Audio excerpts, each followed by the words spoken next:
Alright, so here is my final project tech website. I chose to use Google Sites mostly because I'd never played around with it before and I kind of wanted to learn how to use it.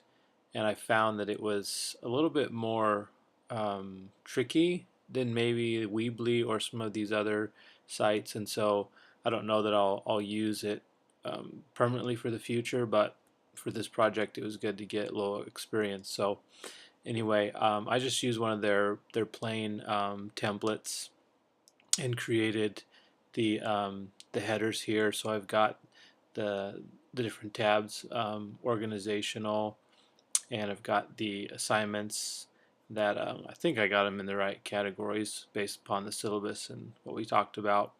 And what I decided to do for my reflections is to just put those as comments under each category. So depending on what technology I was looking at, I can just have kind of like this running line of comments, and so I've just labeled them here. And then I've got a sub page here for the open choice, where I decided to look at doing a glog as one of mine because I thought those would be really good for my content area. And then the other one was the mind mapping tool, which I think also for social studies you could use a lot of those and have students create them fairly easy and user friendly too. Not super techy that you'd have to teach students a lot on how to use those. So those are my open choice. And here I've got collaborative, and have the again have the assignments here, and then my reflection comments about those down here. Presentation, same thing, just have the assignments, and then comments or reflections that I'm considering that I would add later. I can easily just add more at the bottom if I want.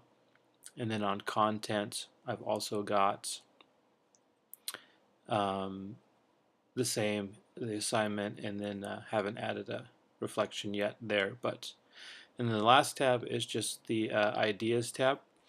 And what I did was started just kind of a bulleted list of things that I've thought about idea-wise that I put on there that need to look into Weebly for classroom tech site, and then the other ideas, Canvas that we talked about in class, and then um, Edmodo, and then different ideas for online storage or teaching files, Dropbox, Google Docs. So these are just things that I've thought about, not necessarily looked into. And so as I go, I'll create a running list here, and then I can take things off if I need to. So anyway, that's my tech site. It's pretty basic, pretty plain. Obviously, I didn't spend a lot of time on the template and adding tons and tons of pictures and whatnot. But for the sake of this assignment, I think it works, and it got me a chance to figure out how Google Sites works and how to use it. So I think that's it.